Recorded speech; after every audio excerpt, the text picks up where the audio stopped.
Biden n'arrêtait pas de dire « aussi longtemps que nécessaire, aussi longtemps que nécessaire ». Tout cela signifiait jusqu'à ce que vous manquiez d'Ukrainiens. C'est absolument tragique ce qui s'est passé. Biden est un président complètement incompétent, je suis désolé de le dire. Mais je ne le dis pas par malveillance, je le dis par expérience, parce qu'il était prévisible ce qui allait se passer. Et il ne pouvait tout simplement pas comprendre la voie diplomatique.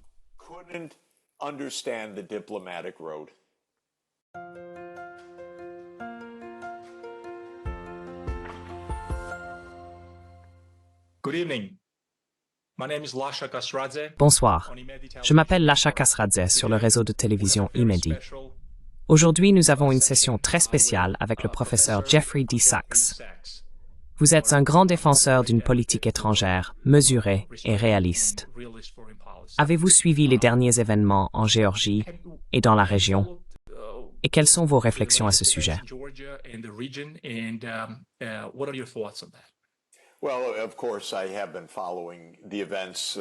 Eh bien sûr, j'ai suivi les événements avec beaucoup d'inquiétude. Les événements sont compliqués dans tout le Caucase du Sud, non seulement en Géorgie, mais aussi en Arménie et en Azerbaïdjan.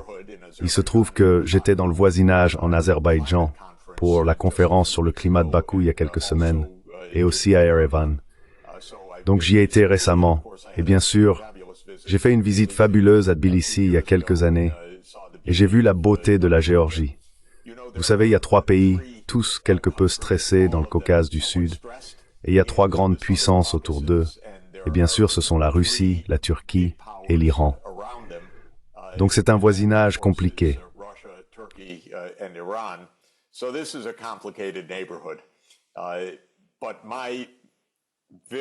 Mais mon point de vue très fort est que les 3 pays du Caucase doivent vraiment coopérer. Regardez, la Géorgie est une survivante depuis des milliers d'années, tout comme les Arméniens.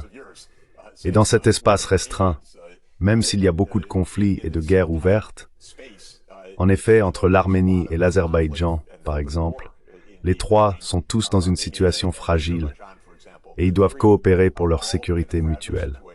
Et puis, mon avis est que, avec les 3 puissances beaucoup plus grandes autour, la Russie, la plus puissante, mais aussi l'Iran qui n'est pas en reste, et la Turquie qui n'est pas en reste, je pense qu'il y a un intérêt commun des grandes puissances de la région pour le calme, pour la paix, pour le développement économique, pour les fameux corridors nord-sud et est-ouest.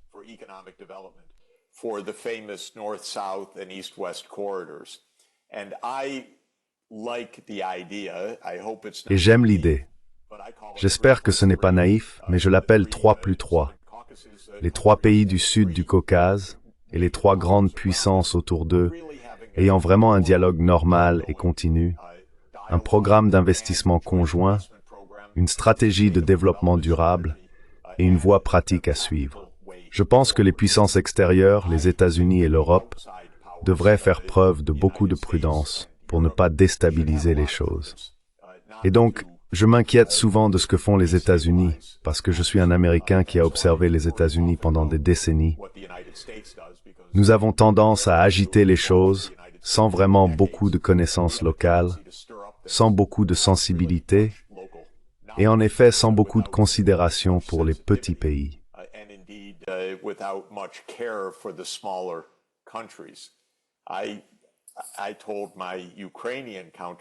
J'ai dit à mes homologues ukrainiens il y a de nombreuses années, soyez prudents. Ne tombez pas dans un piège américain en pensant que « oh, vous allez vous ranger du côté des États-Unis et tout ira bien ». Ne devenez pas un champ de bataille. Ne jouez pas au jeu géopolitique des États-Unis, car vous vous retrouverez au milieu, et vous ne voulez pas être au milieu. En fait, je les ai avertis très clairement. Ma ligne était « ne devenez pas l'Afghanistan de l'Europe ».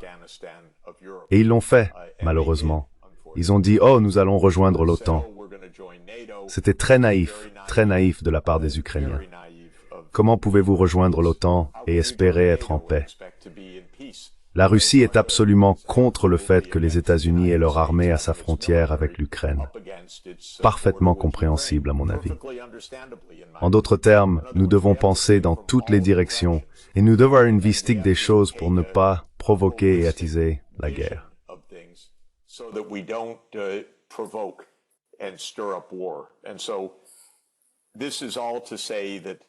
Tout cela pour dire que le Caucase du Sud est une partie incroyable du monde. Tout d'abord, il possède l'une des histoires les plus riches de la planète entière.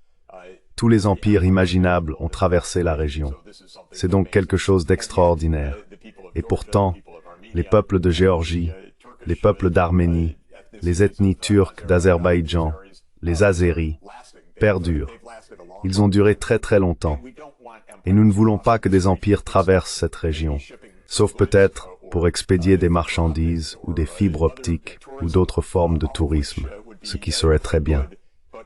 Mais nous devrions en finir avec les guerres dans la région, et nous devrions tous exercer une sorte de désir et de politique de diplomatie, de prudence et de retenue, afin de ne pas créer juste un autre bouleversement.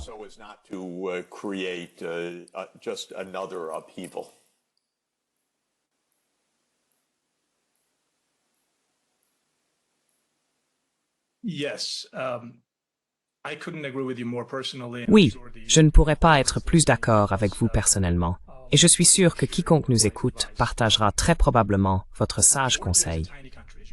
La Géorgie est un petit pays, comme vous le savez, avec 3,7, 3,8 millions d'habitants.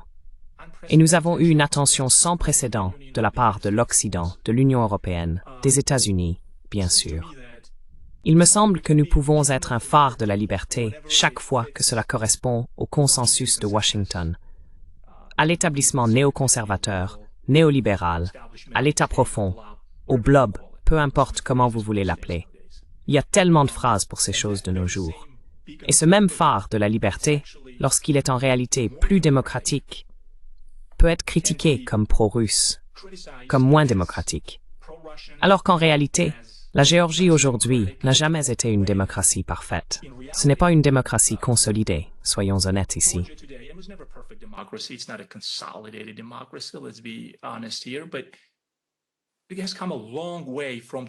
Mais elle a parcouru un long chemin depuis le phare de la liberté, comme on l'appelait sous l'administration de George W. Bush, et les programmes de l'agenda de la liberté, comme vous vous en souvenez sûrement très clairement.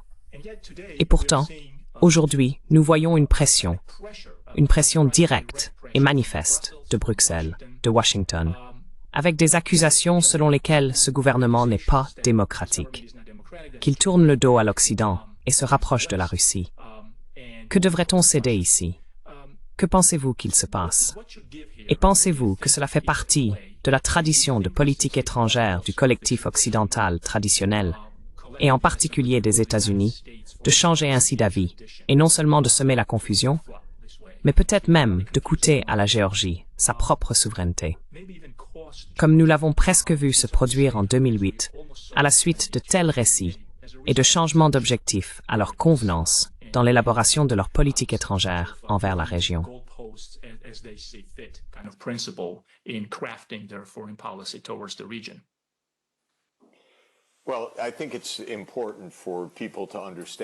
Eh bien, je pense qu'il est important que les gens comprennent que Washington n'a aucune connaissance de la Géorgie et ne se soucie pas de la Géorgie.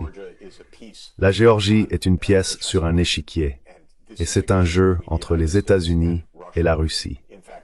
En fait, l'un de nos principaux stratèges, Zbigniew Brzezinski, qui était un célèbre géopoliticien dans les années 1990, a écrit un livre intitulé Le Grand Échiquier, où il décrivait essentiellement le monde comme un jeu des grandes puissances. Mon conseil fort est que si vous voulez jouer à un jeu, faites-le sur un véritable échiquier, pas dans la vie réelle.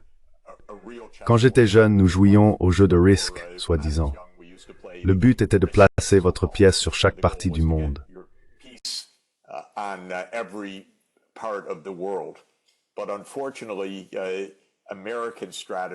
Mais malheureusement, les stratèges américains jouent avec d'autres pays et ils se comportent comme si c'était un jeu, mais ils laissent derrière eux beaucoup de troubles et même de tragédies.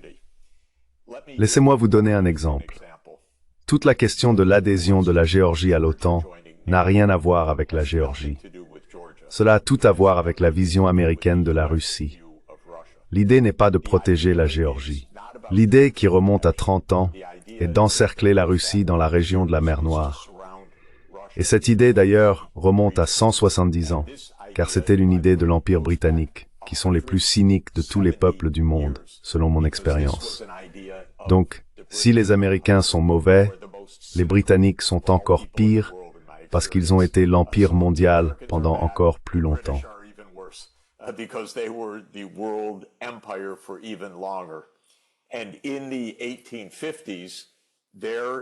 Et dans les années 1850, leur idée, dirigée par Lord Palmerston, et il a convaincu son voisin, Napoléon III, de se joindre à lui, était de chasser la Russie de la mer Noire.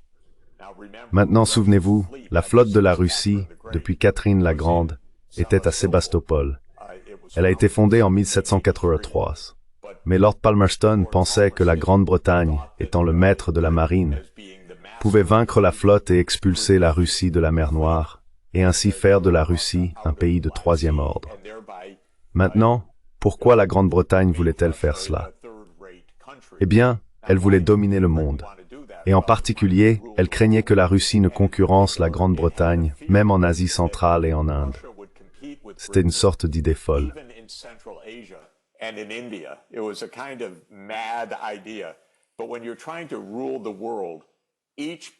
Mais quand vous essayez de dominer le monde, chaque pièce du puzzle ou chaque place sur l'échiquier vous semble stratégique.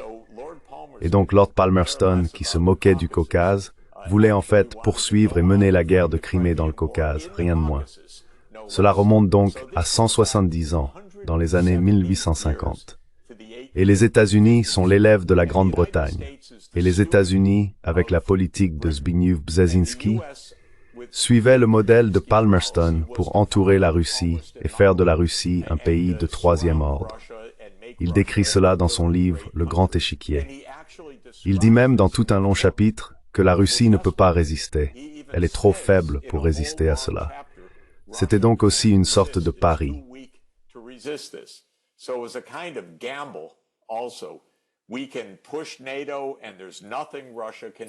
Nous pouvons pousser l'OTAN et il n'y a rien que la Russie puisse faire. Maintenant, je dois vous raconter une histoire. En 2008, à Bucarest, lors du sommet de l'OTAN, George Bush Jr. a exigé que l'OTAN s'engage à incorporer l'Ukraine et la Géorgie. Les dirigeants européens de l'époque, notamment Angela Merkel et Nicolas Sarkozy, savaient que c'était très dangereux. C'était une provocation complète contre la ligne rouge de la Russie. Ils ont donc essayé de l'arrêter à Bucarest.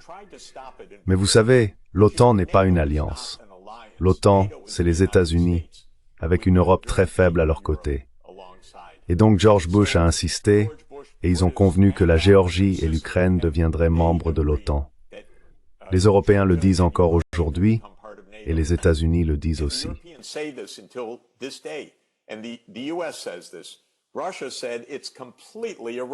La Russie a dit que c'est complètement une ligne rouge. Il n'y a aucun moyen que nous laissions cela se produire. Maintenant, au printemps 2008, après Bucarest, Mikhail Saakashvili est venu à New York et il est venu à un endroit appelé le Council on Foreign Relations, qui est notre genre de centre de l'establishment. Je suis membre de cela, avec des milliers d'autres personnes, mais je suis membre.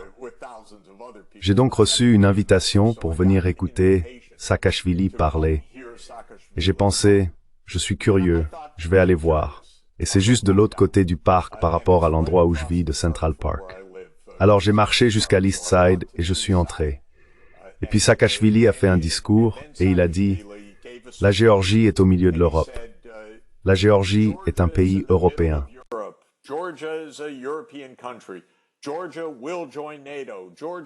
La Géorgie rejoindra l'OTAN. La Géorgie est un membre central de l'Union européenne. Je dois vous dire, en connaissant un peu la géographie et un peu la politique, je suis sorti et j'ai appelé ma femme sur le téléphone portable et j'ai dit « Ce type est fou. Ce type va ruiner son pays. » Vous savez, je dois aussi dire que chaque fois qu'il disait cela, la Géorgie est au milieu de l'Europe. Tout le monde applaudissait au Conseil des Relations étrangères. Oh, ils sont si heureux. Et il dit, nous allons rejoindre l'OTAN. Oh, ils sont si heureux. Et je savais que c'était un discours imprudent. C'est une provocation complète. Et quelques semaines après est venue la guerre, et ce fut un désastre, mais complètement prévisible et encouragé par les États-Unis.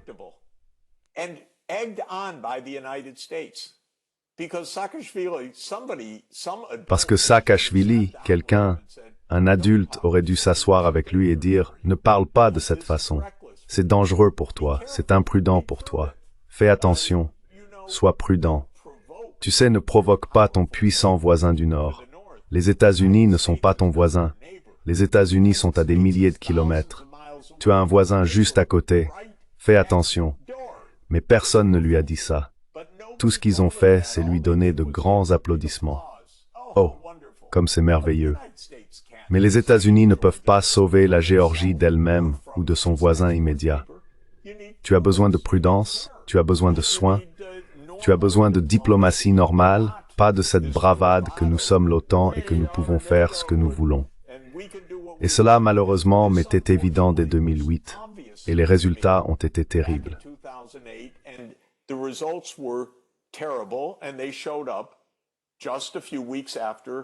Et ils sont arrivés juste quelques semaines après cela.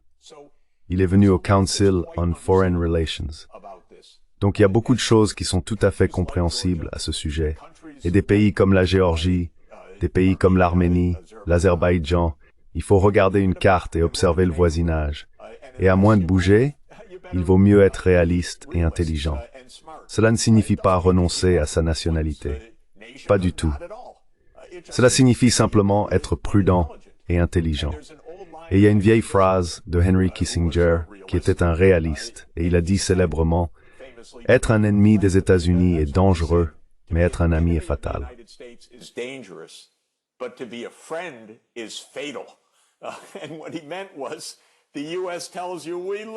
Et ce qu'il voulait dire, c'est que les États-Unis vous disent qu'ils vous aiment, mais les États-Unis ne s'en soucient pas du tout. Ils ne savent même pas où se trouve Atlanta, en Géorgie, notre propre Géorgie, encore moins où se trouve Tbilissi, en Géorgie. Honnêtement, je vous dis la vérité. Et donc vous devez juste être très très prudent. Je ne dis pas abandonner, défaite, reddition. Non, soyez juste prudent avec votre voisin. Soyez agréable. Pareil avec la Turquie. Pareil avec l'Iran. Beaucoup de haine et pensez que Bruxelles va vous sauver. Allez, c'est ridicule. Ou que Washington a 3000 miles de distance. Allez, allez, nous devons être réalistes. Et c'est ce que j'ai essayé de dire aux Ukrainiens.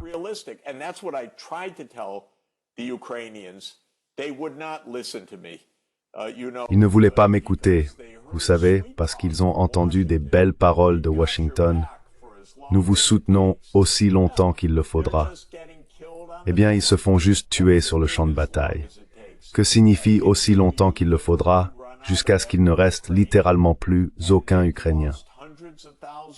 Et ils ont perdu des centaines de milliers de personnes, parce qu'ils ont écouté ce que je pouvais leur dire, était un comportement complètement imprudent. La seule chose que les Ukrainiens auraient dû dire dès le début, c'est « Ne poussez pas l'OTAN ici, s'il vous plaît. Nous ne voulons rien perturber, nous avons le calme, personne ne nous envahit, ne provoquez rien. » Et cela aurait été calme.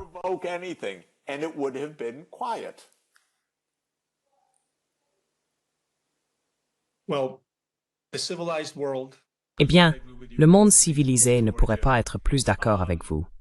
Cela inclut la Géorgie. Nous avons juste quelques minutes supplémentaires qui nous ont été accordées. Juste quelques questions que je voulais poser. Comment pensez-vous ou envisagez-vous la guerre en Ukraine? Comment pensez-vous qu'elle va se terminer? Et quels sont les effets de ces résultats, quels que soient les résultats, si cela va se transformer en conflit gelé ou autre? Mais quelles pensez-vous être les implications pour le Caucase du Sud, en particulier en Géorgie?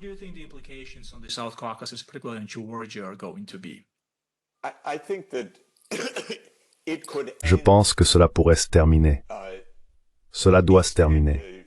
À tout moment, cela pourrait se terminer. La façon dont cela pourrait se terminer correctement serait si le président des États-Unis déclare que l'Ukraine ne rejoindra pas l'OTAN et que la Russie devrait cesser de se battre sur cette base. Et c'est l'accord de base que les États-Unis reconnaissent que c'était une mauvaise idée d'essayer d'élargir l'OTAN parce que cela a franchi une ligne rouge russe, qui est une ligne rouge, compréhensible d'ailleurs, parce que la Russie ne veut pas de l'armée américaine à sa frontière.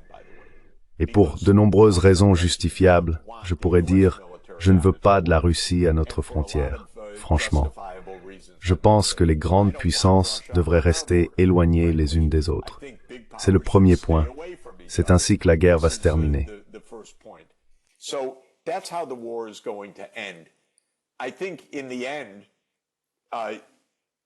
Je pense qu'en fin de compte, si cela se passe de manière négociée, pas un conflit gelé, mais de manière négociée, ce qui devrait se produire, c'est qu'il n'y aurait pas d'élargissement de l'OTAN, une fin des combats russes et des garanties de sécurité internationale pour l'Ukraine au Conseil de sécurité de l'ONU. Il y aurait des concessions territoriales, parce que, c'est certain, la Russie ne quittera pas la Crimée. Cela ne fait aucun doute. Mais je ne pense pas qu'elle quittera ce qu'elle a obtenu dans le Donbass ou à Zaporizhia et Kherson, les 4 oblasts en jeu. Comment le règlement territorial final sera fait, je ne sais pas. Cela fait partie de l'ensemble des négociations. Mais le paquet inclurait la neutralité, une fin de l'élargissement de l'OTAN, des garanties de sécurité pour l'Ukraine, un ajustement territorial d'une certaine sorte, et enfin, une levée des sanctions contre la Russie et une normalisation des relations économiques et politiques avec la Russie.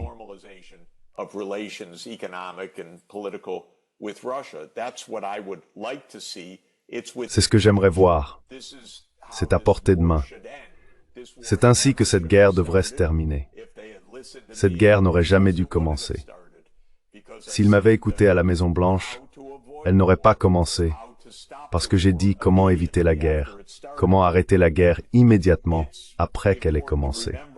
Et il est important de se rappeler qu'en mars 2022, la Russie et l'Ukraine ont convenu de principes sans que l'Ukraine ne cède aucune partie du Donbass d'ailleurs. Tout ce que la Russie demandait en mars 2022, c'était que les accords de Minsk soient confirmés, ce qui donnait l'autonomie au Donbass, pas le territoire à la Russie, l'autonomie au Donbass. Et j'ai dit, acceptez l'accord. Et les États-Unis ont bloqué l'accord. Maintenant, c'est bien pire pour l'Ukraine. D'ailleurs, j'ai écrit un article au printemps 2022 disant, acceptez l'accord.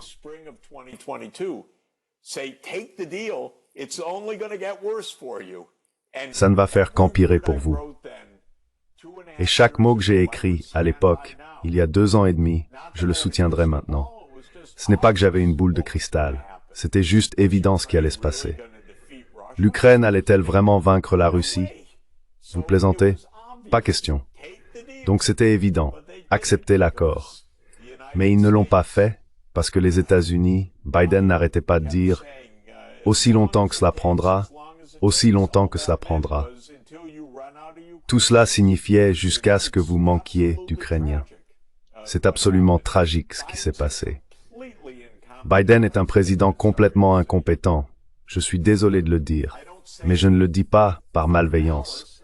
Je le dis par expérience parce que c'était prévisible ce qui allait se passer, et il ne pouvait tout simplement pas comprendre la voie diplomatique.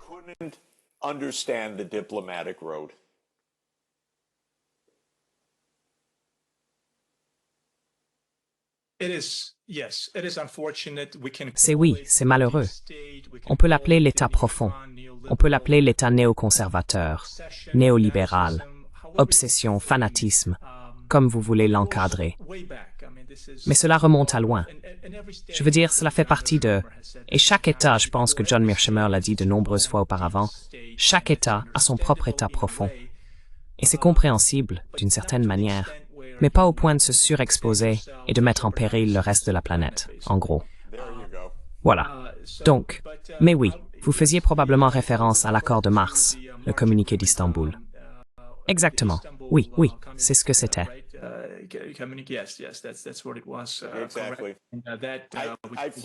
Exactement. Je suis allé en Turquie pour parler avec les médiateurs à ce sujet. J'ai appris les détails. C'est un accord qui aurait pu être conclu et mettre fin à la guerre quelques jours après le début de l'opération militaire spéciale. Mais on leur a dit par les États-Unis, puis par la Grande-Bretagne, ne le prenez pas. ne le prenez pas. Ce qui est bien sûr un terrible conseil. Terrible. Et cela a causé beaucoup de dégâts.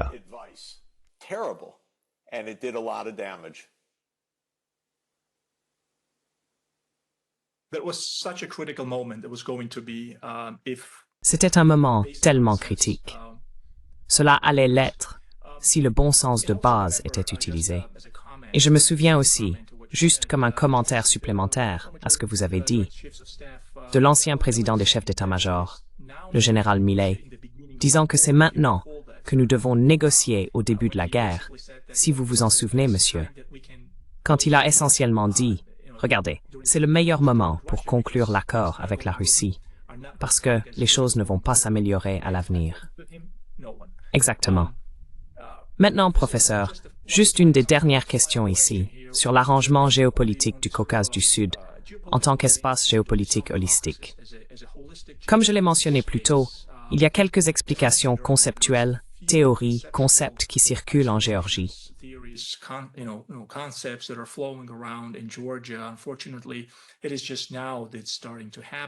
Malheureusement, c'est seulement maintenant que cela commence à se produire, en réalisant ce que la vérité s'est avérée être.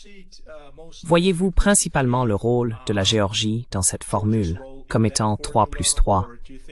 Ou pensez-vous que la Géorgie devrait également, évidemment, et le Caucase du Sud au sens large, c'est-à-dire les trois républiques, inviter l'Occident, ses partenaires stratégiques, les États-Unis, l'Europe, et transformer la région en un espace géopolitique holistique, où seuls les projets géoéconomiques et les échanges économiques, partant de la Chine jusqu'à l'Occident, triompheront.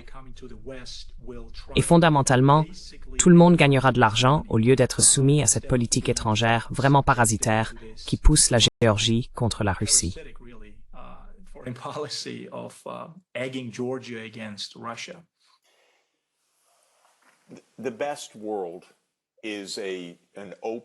Le meilleur monde est un monde ouvert, multipolaire, multilatéral, en paix, qui fonctionne selon la Charte des Nations Unies et qui a un commerce ouvert et une interconnexion.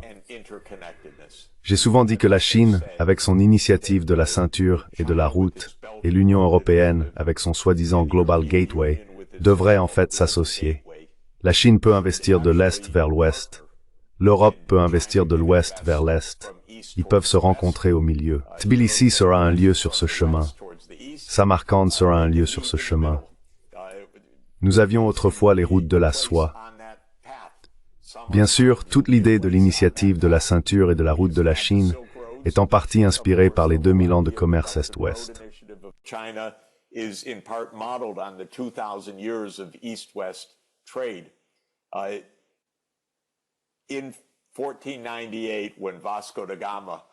En 1498, lorsque Vasco de Gama a contourné la pointe sud de l'Afrique par bateau, c'était d'une certaine manière la fin de la route de la soie pour un temps, car il était moins cher d'aller d'Europe en Asie et retour par bateau plutôt que par voie terrestre. Mais vous savez, au XXIe siècle, la connectivité terrestre redevient très importante. Elle devient importante pour le train à grande vitesse. Elle devient importante pour le fret.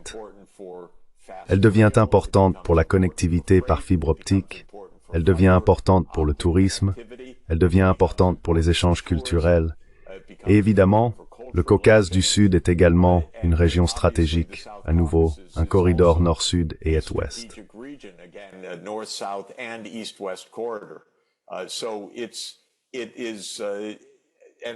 C'est pourquoi leur histoire est également si riche, culturellement et écologiquement, avec les grands vins que la Géorgie a inventés, peut-être les premiers vignobles de l'histoire.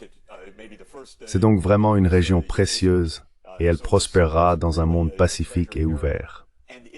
Le 3+3 est le voisinage immédiat, et c'est le plus important. Il est vraiment très important de s'entendre avec ses voisins. Cela signifie les trois pays du Caucase du Sud, puis les puissances voisines de ces trois pays. Tous ces pays dépendent en fait d'un commerce plus long. L'Iran et la Russie font partie des BRICS. Les BRICS incluent la Chine et l'Inde. Ils devraient tous deux être des partenaires pour la Géorgie également. Definitely for Georgia as well. China does so many things La Chine fait tellement de choses bien d'ailleurs, dans les infrastructures et la 5G, entre autres. L'Inde connaît une montée économique, donc elle sera également partenaire. J'aimerais que l'Europe et les États-Unis soient coopératifs et amicaux, investissant et venant comme touristes parce qu'il y a beaucoup de patrimoine culturel, d'histoire et de beauté.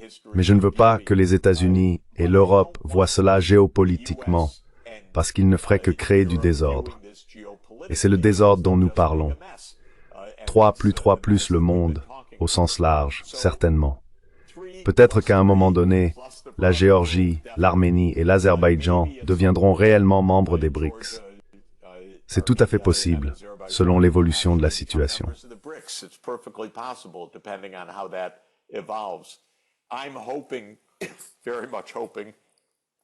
J'espère, vraiment j'espère, que la diplomatie de l'Iran, qui est elle-même un sujet pour une toute autre émission, bien sûr. Mais vous savez, l'Iran a rejoint les BRICS, il a établi des relations étroites avec la Chine, il a normalisé ses relations avec l'Arabie Saoudite, c'est aussi très prometteur et très excitant. Et d'ailleurs, je suis un fan de la Perse, je dois le dire, car la Perse remonte à 3200 à Vazinich. C'est l'une des plus anciennes civilisations de la planète. Elle nous a offert des trésors absolument merveilleux pendant 5000 ans. Et donc c'est un bon voisin qui devrait aussi faire partie de l'histoire. C'est l'époque où nous devrions avoir la diversité culturelle, la paix, le commerce, la connectivité et beaucoup de bon tourisme, je dirais.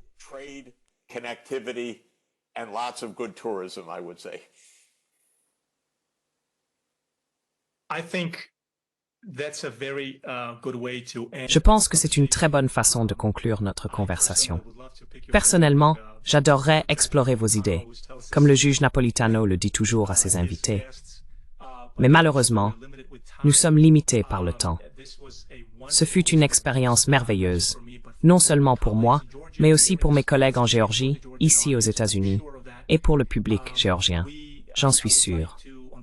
Au nom de la télévision Imedi, je tiens à vous inviter à venir à Tbilissi. Merveilleux. Et à tout moment, vous êtes plus que bienvenus sur Imedi TV, bien sûr. Merci, merci.